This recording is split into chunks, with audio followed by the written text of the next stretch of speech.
Today on Easy Business Automation, we meet a guest whose career path is anything but ordinary. What do you get when you combine a professional skateboarder who has ridden for bands since 2002, a master plumber with over 20 years of hands-on experience, and an emerging expert in AI? You get Mark Bashkar.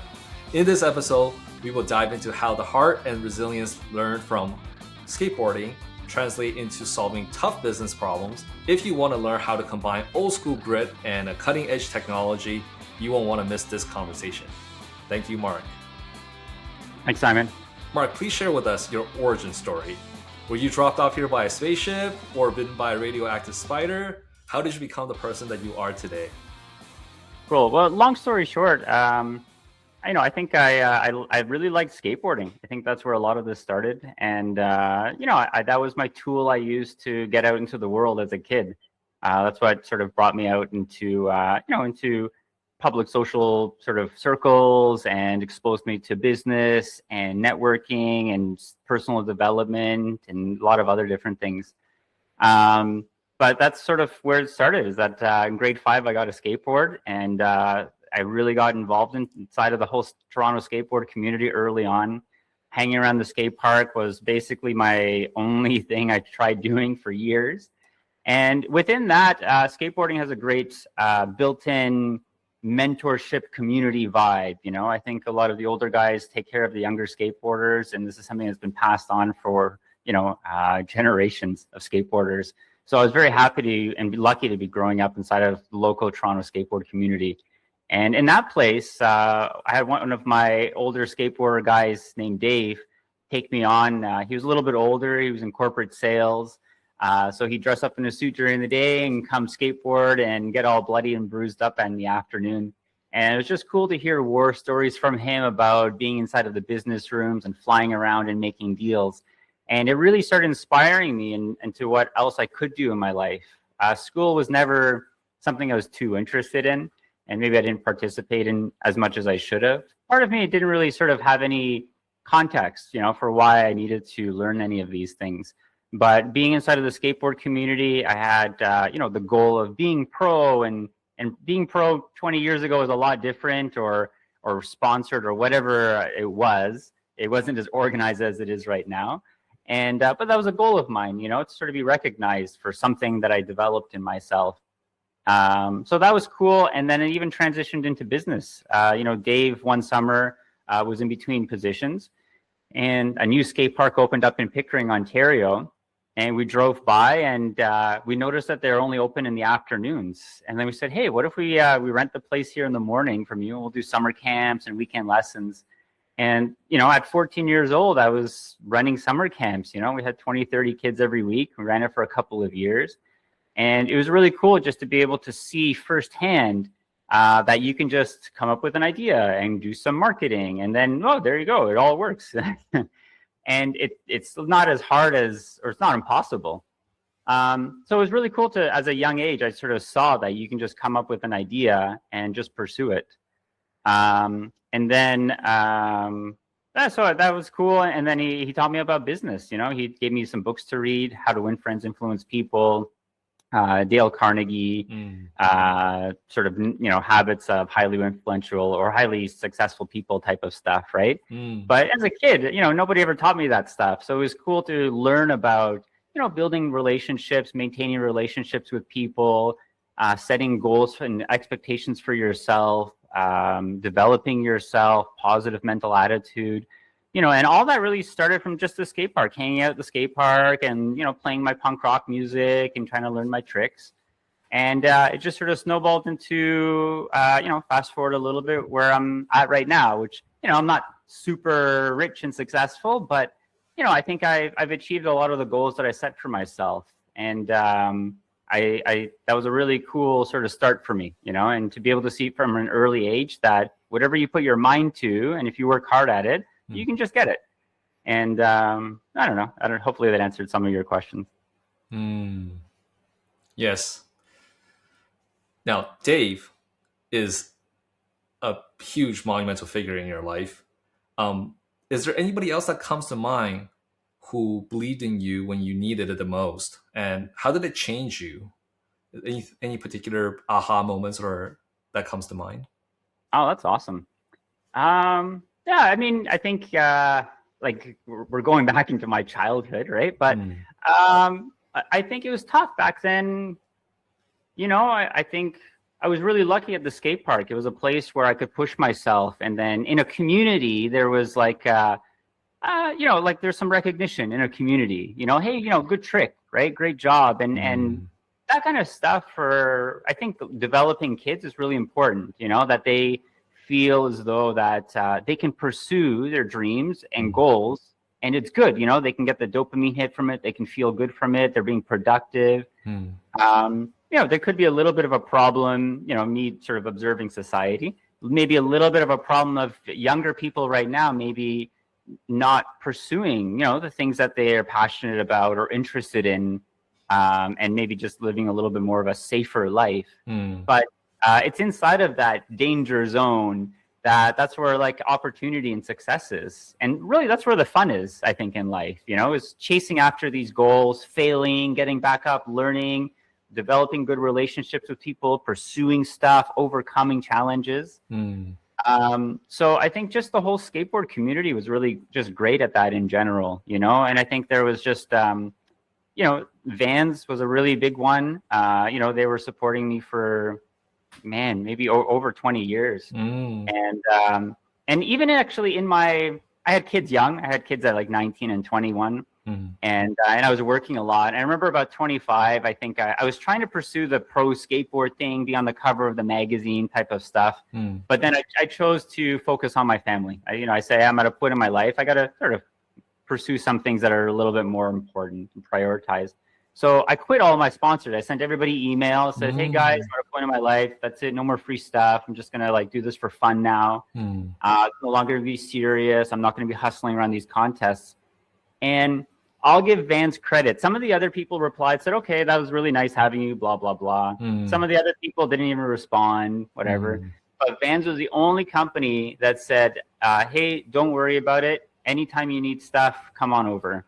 Wow. So, you know, Vans was also another big supporter of mine. I mean, you know, to have like a company or group of people or a sales representative, really, you know, that's what it is. Stu at Vans, you guys are great. And just sort of supporting me, like just to keep doing whatever I was doing, which is, you know, now I go hang out at the skate park and talk with kids and, you know, play games of skate with them.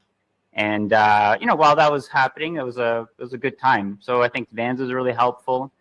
And yeah, I'd say the skateboard community was a really big one. That's amazing. Speaking of the community, and you mentioned the younger generation, if you had to give young Mark, right, your younger self, some advice, what is the one thing you would tell him about how the world works now, because it's changed so much? And what do you think will blow his mind, so to speak? Yeah. You know what I learned as I got older, and I think I would always hear, like, you know, reading books from people that are successful, they would always say this. And I maybe maybe it's a thing, like when you're younger, you don't understand it. But when I was in my late 20s, there was a very successful guy I was having dinner with, and I made it a habit of any person that I saw that had qualities I wanted to or was more successful than me, I always take him out for dinner. Hey, let's go have dinner. I'll buy you dinner. I'll buy you coffee, right? Let's go hang out. And just to try to absorb anything I could from these people. And I remember going into my 30s, I asked him, and he was probably in his mid 40s, right? But very successful. And I said, hey buddy, what's going to happen to me in my 30s? What was the biggest change you found in your 30s from your 20s? And right away he says, I don't care anymore what anybody thinks of me. I just do whatever I want to do. It doesn't matter anymore, you know? And I thought about that. I go, wow, that's really interesting. And, you know, I'm a big fan of Tim Ferriss's books. I like his philosophy at business. And sometimes he would be in these moments too. He'd be all in his head and he would just go to a Starbucks and lay on the ground, you know, just, it's sort of awkward. People have to walk around him, but he would just try to get out of his head, be like, this doesn't matter. It doesn't matter what anybody thinks about me. I just do my own thing. So that's one of the big things I would say is, like, it doesn't, like, probably 90% of the stuff we worry about doesn't matter. And just focus on execution. That's basically about it. You know, is this helping me execute my goals? And if it's not, I just don't do it. And Mm. that's a very easy way for a young person learning how to make choices in life, set good goals, which are healthy and good for you and for other people around you and ethical, and then pursue those. And then anything that takes you away from that, you just go, oh, well, I don't want to go away from my goal, and I want to go towards my goal. And sort of like a nice, clear decision tree for young people. Principle-based thinking, I think is important. Mm. That's amazing advice.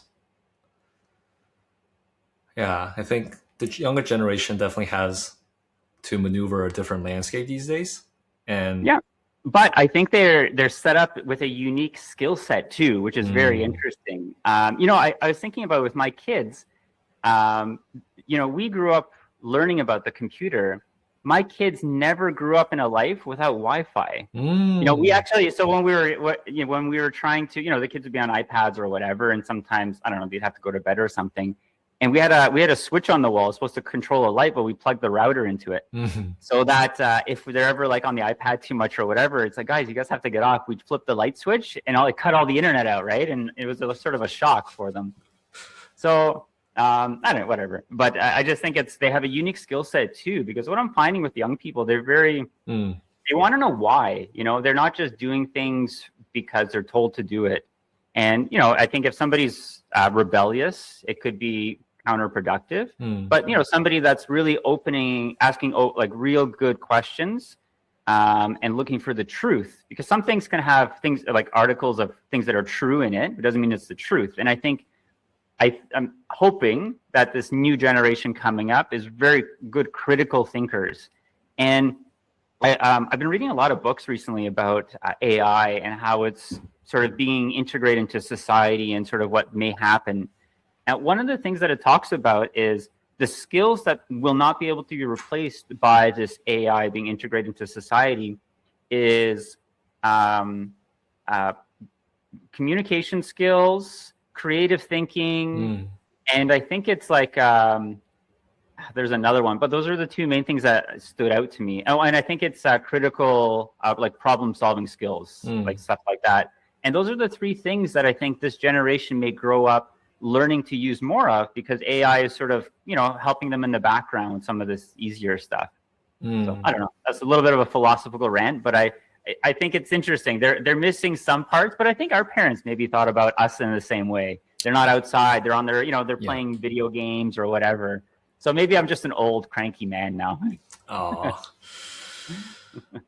yeah. I think the mental grit part I really want to touch on, like in skating, for example, you fall down a lot before you land a trick, right? And even in plumbing, like things break, things leak, and in tech, definitely, like things break all the time. Just new patches.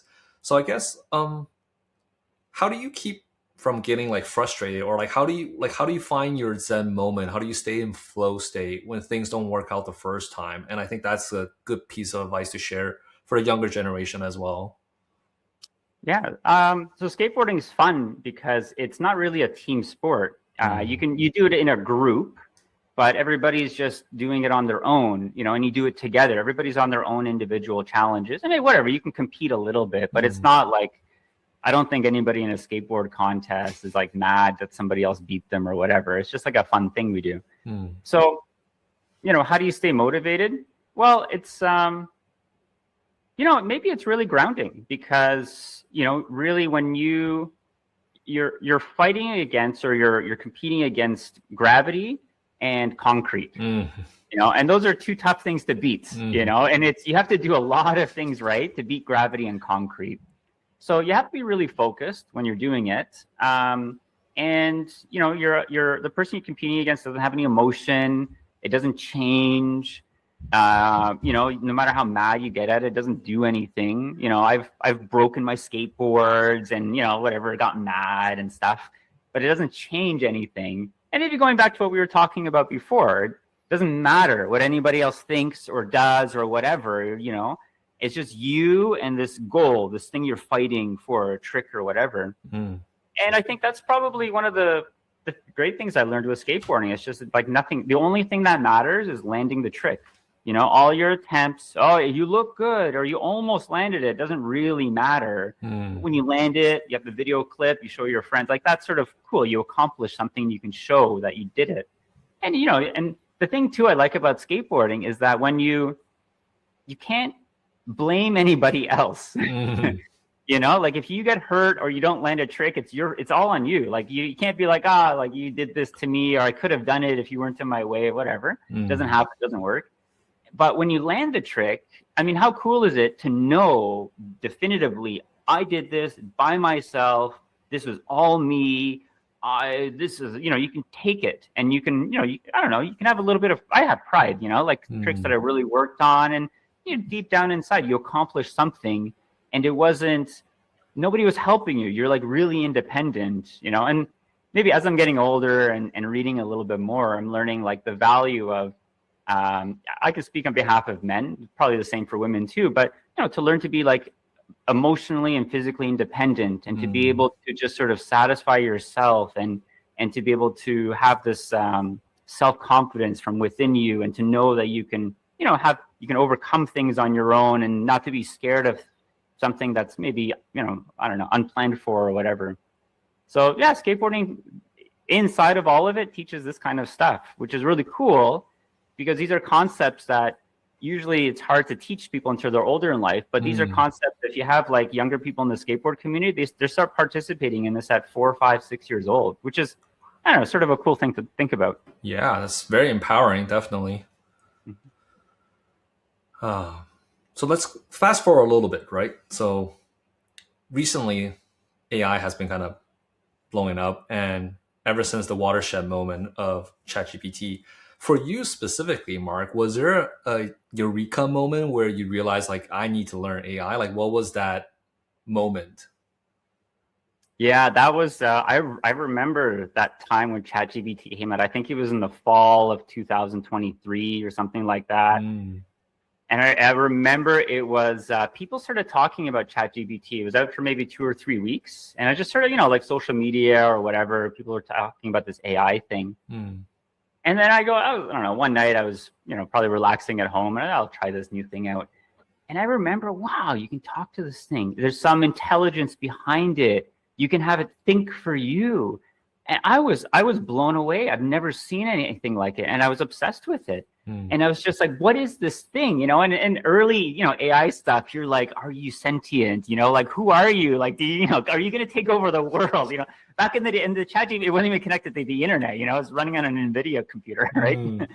But it was cool. Like, just, I remember, like, I was the first computer in my house to be connected to the internet. The internet came out, and I think like 94 or 95, I was like, Mom, Dad, like let's sign up with AOL. Like, I have this free disk. I need the internet. I don't know what it is, but it's sort of cool, something new. And they were telling me, you don't need it. There's nothing about it that's good. And I'm like, no, the internet. So I was the only person using the internet in my house. And I remember I think at a certain point, probably in history, up until probably recently, maybe up until like very recently, I think the access to knowledge is really what kept a lot of people behind. And that was like a lot of people's, they had to get the knowledge, and then they can move up in their life or reach their goals, or whatever, move through life a little bit easier in our world. But when the internet came, I remember, I don't have to go to library anymore. I don't have to find people to talk to. All the information in the world is right here in front of me. And I remember, it was great. Every day, anything I wanted to learn about, I'll go look. And back in the day, like, kids nowadays, they don't understand how cool forums were back then. Like, it was really cool. You can hang out with people that were like interested in the same thing. Everybody was pretty respectful. Like, that was very different than what it is now.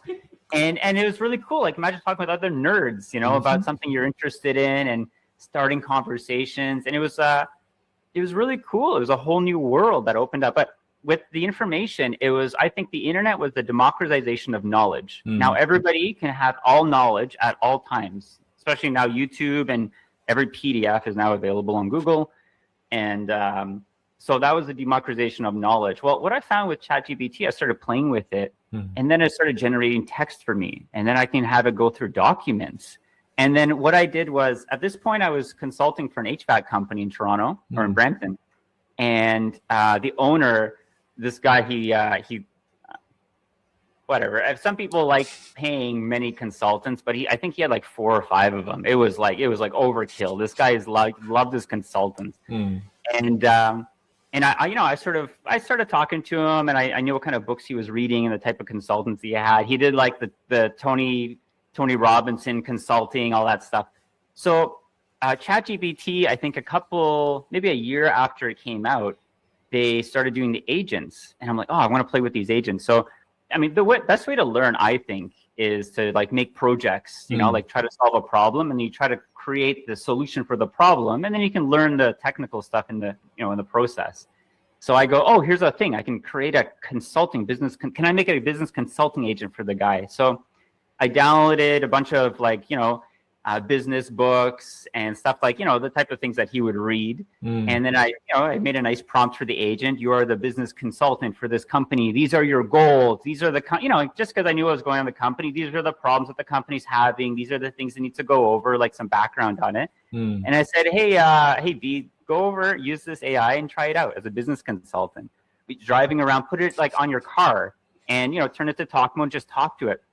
And after a couple of weeks, he goes, because I could see how many chats are happening on each one. And it was just going, he was using it all the time. And he goes, Mark, that consultant, it's better than a $4,000 or $5,000 a month consultant I pay for. He gives me all the answers I want. Isn't that wild? Yeah. And I'm talking, it just takes 5 minutes, 10 minutes on, ChatGPT, the agent stuff to set up. But that's one time I saw it and I go, wow, look at this. And so then I learned it was able to probably could replace half his consultants. Let's say that $6,000-$7,000 a month of work. And one AI that'll talk to you unlimited about your specific business problem. So you have the internet is the democratization of work. You have AI is the democratization. Sorry, you have the internet, which is the democratization of knowledge, and then you have AI, which is the democratization of work. You have intelligent workers and you have unlimited knowledge. So we now live in a world where everybody has access to both of these things practically for free. And that's when I started seeing those agents come up, and I was able to easily, from a human who didn't really know how to work with AIs at that point, I can make something that'll solve real world problems with very little effort. That's when I was like, wow, this is something else. And AI just snowballed from 2023. It just turned in every single week. Everybody's coming up with new stuff, and then 1 week they're like, oh, we invented RAGs, so now everybody can have memory. What? And then we invented MCP, and I'm like, what is going on? Yeah. And so I just sort of saw this keep on going, and I realized that this is, and I used to tell my dad, I'm trying to get him to use AI, and I go, try it. And then so he asked it a question, and I got the answer sort of wrong, and he goes, look, Mark, it's dumb. It doesn't know the answer. And he thought that's the end of it. It's a glorified Google, right? Maybe we thought that too at one point. But I'm trying to tell him, no, man, it's a tool. It's something, this is a new thing. This is not like anything we've had before. This is a new alien thing that has come to our planet, and we're now able to play with it and to see how it can work for us or against us. And that's when I started seeing this is a new thing, and this is nothing we've had before. And it's so accessible, which is great. That's my AI story. And now I'm hooked. I love what it's going to do if navigated the right way. Even if it's not, who cares? I think people will use this to be able to do a lot of good in the world and to really help people. Yeah, so many powerful things you touched on there, Mark. I love talking about this stuff. You have no idea.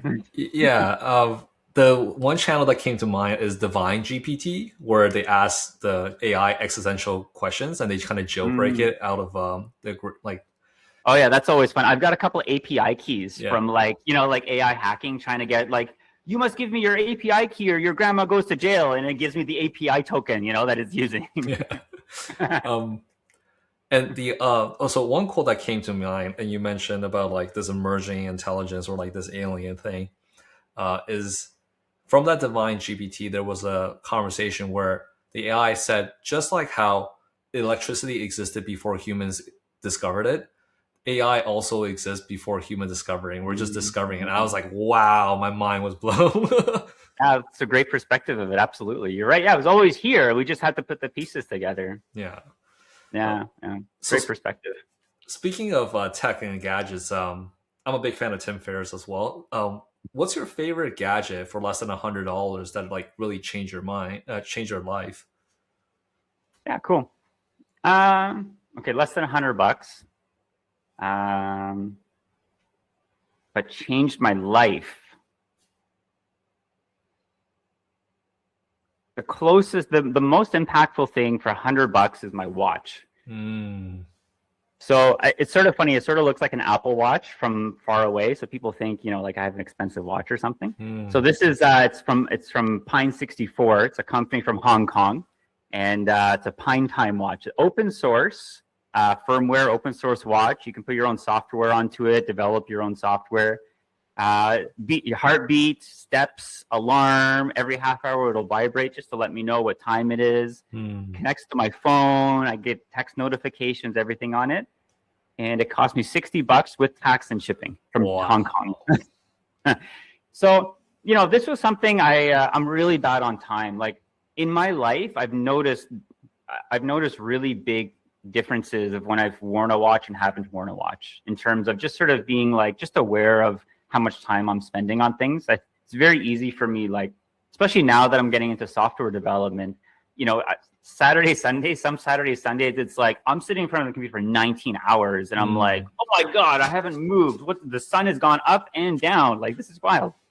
So I'm starting to wear a watch a little bit more often just to keep me like just sort of aware of, the time that's passing.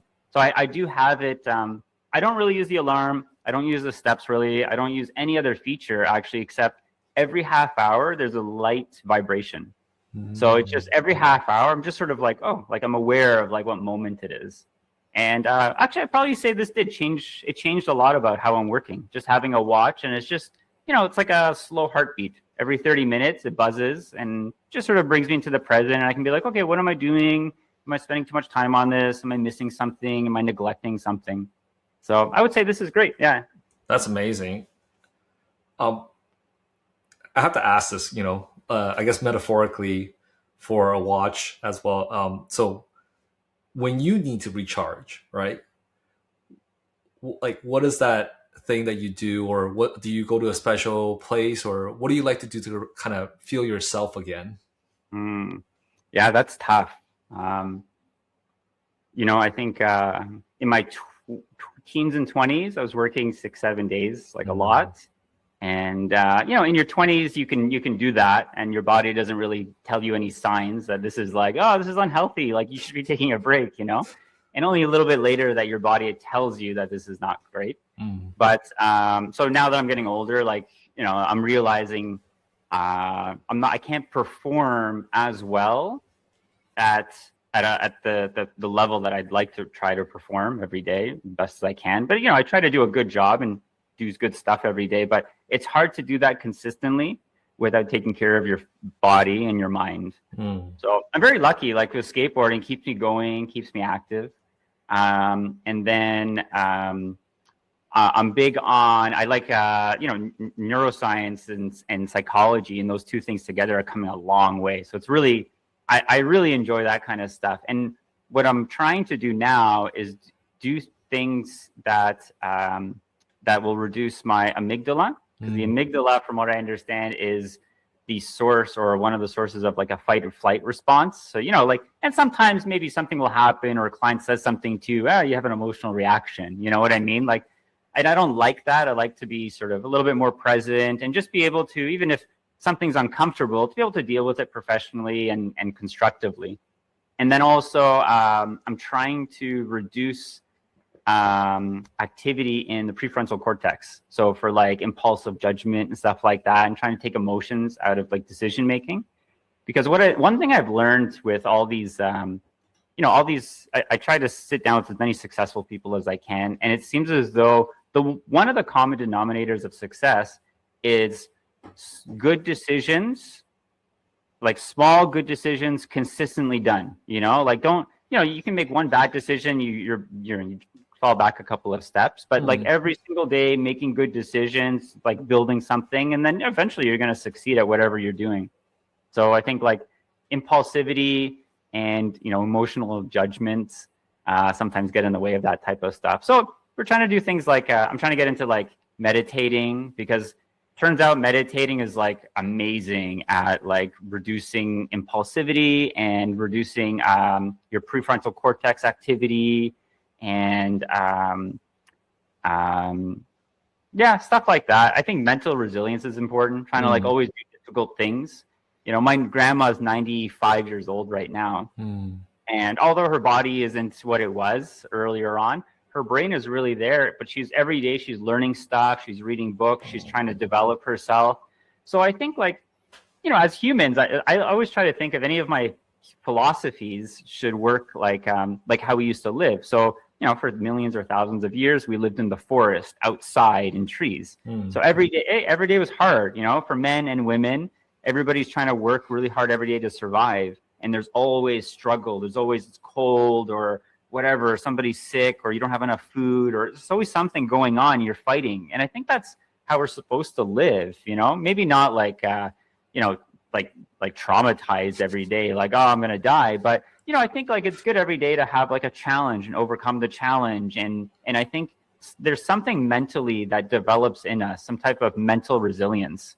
Whereas if you're challenging yourself and overcoming challenges on a daily basis, I think when real big challenges come, I don't think it bothers you as much. You know, I think you can just sort of take it and make good decisions and like, you know, be responsible and predictable. So I think that kind of stuff is so meditating, skateboarding is great, hanging out with friends.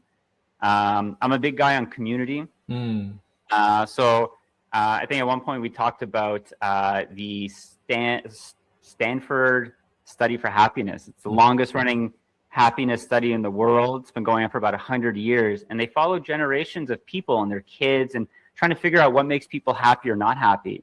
And they found that has nothing to do with income or race or gender or location. And really the only big denominator across every single aspect of happiness is community. So I'm moving into that now, you know, trying to find community, develop good networks of friends. And really, you know, I think people, when they get into business, you know, everybody wants to make money and be successful. But, you know, at the end of it, I've met enough people that have been successful, and they really, at the end, the only thing that's valuable to them is their community and their family and the people around them. So, no, that would be a big thing too. I'd suggest to anybody is just, you know, make sure you have a good community, and it's more important than being successful or rich, because you know, if in the end, if you're not happy and if you're not sort of content with your life and you don't have good people around you when things go wrong, and things will go wrong and things will get difficult, it's sort of hard to stay motivated in business. But it's really cool if you can have good community and take care of yourself. Business is a lot of fun. Like you can go hard for a long time, man. And for anybody that's in business, like it's stressful and it's risky, and you could lose everything in a few months, maybe. I don't know if enough bad decisions happen, but it's a lot of fun to do. And it's probably more fun to do when you're like healthy and like, you know, in a good mindset and happy to do it. And, you know, when things get rough, you know, it doesn't bother you as much. So yeah, that's one thing I would say to anybody going to business, like have like a really good system for yourself so that you can, so nothing scares you. You can just take anything on and you're happy doing it. Yes. The hero's journey, it's something that I feel like everyone goes through. And what's the hero's journey? People keep telling me about that. It's a book called, it's based off of, it's a concept explored by Joseph Campbell in his book called The Hero with a Thousand Faces. It's the original inspiration source material for Star Wars. And it ties a lot into human psychology and marketing as well, because we all go through rising action and falling action. And at each stage, you require different things to conquer the, you know, slay the dragons that you're dealing with at that moment. Very relatable to business, definitely. Oh, that's cool. Yeah, I don't think my experience is like super unique. I think you're right. I think this is just sort of like personal development or human development, you know. And I think people that rise up to sort of, you know, what can I do, you know, or Nietzsche's Uberman, you know, like what can I achieve, you know. I think you're right. I think there's sort of the same type of pattern people are going through their life. So this isn't unique. Success is available to everybody. All this kind of everything we're talking about. And everyone's got their unique, different flavors, right? And that kind of segues into the next question, which is like, when it comes to stories and storytelling and things like that, like, what's your favorite movie? Like the one that you watch over and over again that maybe you share with like your friends and colleagues. Like, what's your go-to film, I guess? And you're getting me thinking about. So I remember, like, I grew up watching movies like Boiler Room, Glengarry Glen Ross, Wolf of Wall Street, and like sitting in my room watching DVDs of like Boiler Room and just watching. I don't know. I think they were like. It was like early 90s, but they were idealizing the stock traders from like the late 80s, right? And I just remember seeing that, and maybe like also hearing stories from Dave, like he'd take me to some of his business meetings. So Dave, like, I was like 14 or 15, and he'd be like trying to get me exposed to this stuff. So he goes, Mark, we're going to go for a meeting tonight, where there's a convention center, we got to represent our company, whatever, come join me, you can meet some people. And he'd take me to his house, he gave me a suit. It barely fit me, but I'm like, okay, it's my suit now, right? And so he was telling me these stories. That guy, $100 million worth. This guy has this company, and I remember, wow, man, like these guys made it. And then I'd be watching these movies of like stock traders, I don't know, making money and whatever they did with it, right? And I thought, wow, what a cool thing to pursue. So I would say in terms of movies, one of the first ones I really like, I would watch over and over again was Boiler Room. Have you ever seen it? I think I've seen it because it's not Glengarry. Glen Ross is the one that says coffee is for closers. Yeah, that was a great line. Right? Yeah, that was a good movie. But like Boiler Room is also, because I went through a series where like I just watch only sales movies, but Boiler Room is on it. Yeah. What did it teach you? Yeah, like it was just sort of cool to see. Boiler Room, they were I think it was like so it came up before like Wolf of Wall Street, but I think it was based on a similar thing. They were like selling fake stocks or something like that, and then they got raided by the police. They're trying to get out of it. Blah, blah, blah. But anyways, it's sort of neat, to just sort of see that stuff. But Boiler Room's a great one. Glengarry Glen Ross is good. Any other good recommendations? Actually, I like those types of stuff. What's your favorite sales movie? Sales movie? Yeah, Wolf of Wall Street I think is good. I'm a big Quentin Tarantino fans because I think his like style of filmmaking is great. He did The Hateful Eight. Yeah, he did a fucking amazing job. Django was amazing. Yeah, but the one movie that I watched the most is probably The Matrix. Yeah, I've watched that a couple of times too. That's classic. Yeah. Cool. So talking about passion, right? Besides meditation, Mark, like, is there anything else that you're currently obsessed about that it doesn't have to relate to work? Yeah, I'm obsessed about Docker right now. Believe it or not, I'm totally like head diving into Docker and Ubuntu servers right now because that's what I'm thinking. Like, trying to learn how to be. Part of me wants to do this AI thing self-hosted. So and it's really like one side is to save money, so to save, not to pay OpenAI for all their API keys all the time, and so I can play around with different models without worrying about this stuff, but also to have like my own privacy and my own self-resilience. Actually, for a while I was trying to do software development, so I don't know that much about software development, but Amazon came out with their own coding program. Have you ever tried it or heard about it? No. So Kiro, Kiro, they have a free tier, but it's like Cursor. But how they do their software development is that they set specs. So it builds a spec for you, and then it'll follow the spec, right? So you can have a lot of control over how the entire software stack is built. So I was trying to I had Olama on my computer. I had an Ubuntu server, like in a VPS in the cloud, and then I had Docker on it. So what I was trying to do is I had this idea so I can make my own AI sort of like whole assistant connected to my VPS. It can go into the terminal. It can run AI tasks. It can connect through everything. I'm a big fan of Tailscale, by the way. If anybody out there likes to connect like home network, home lab stuff, Tailscale is great. But so I was trying to build that, and I wanted to figure out, I like Docker, how you can move it around to different types of, computers, or you can take an application and Kubernetes, you can split it up and, I don't know, do some cool stuff with it. So yeah, I'm like deep into Ubuntu server, Docker stuff, home lab nerd stuff. Like my, I can't take the camera there, but it would be cool to show you guys one day. My coat closet, when you walk into my place, you know, you open up a door, usually you can put like a couple of coats. It's just servers.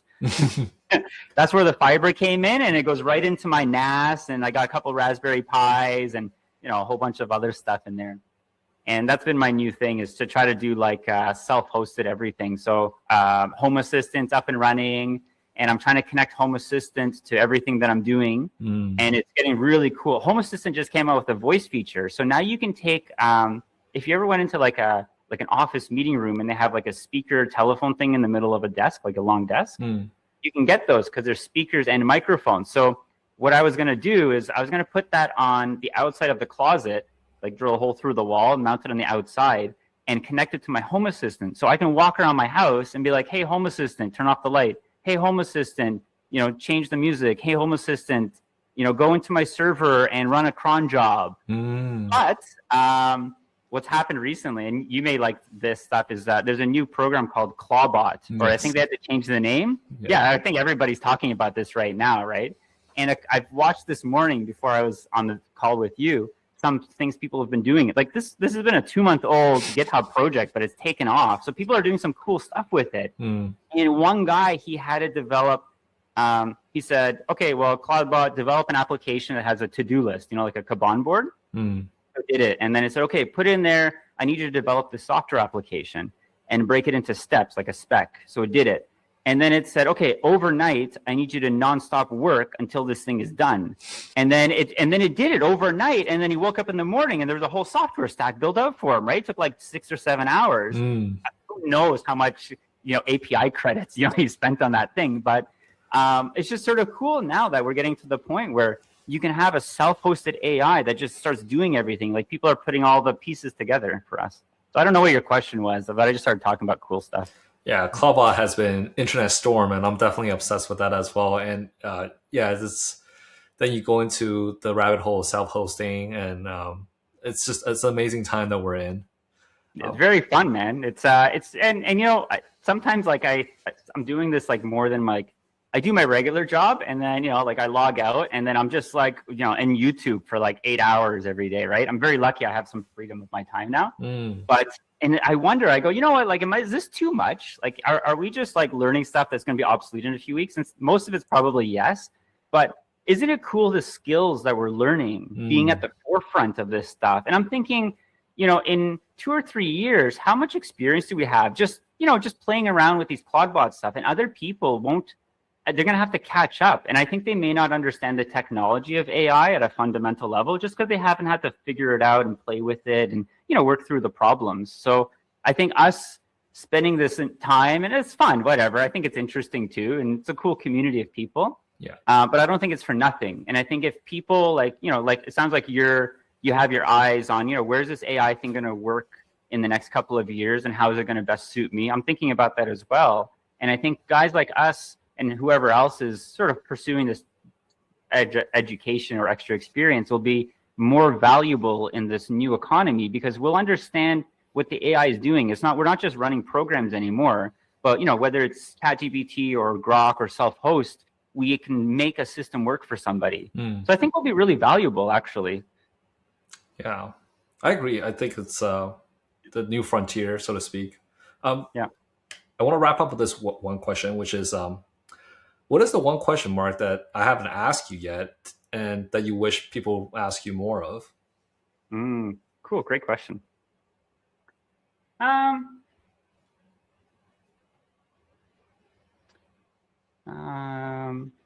Man, that's a great question.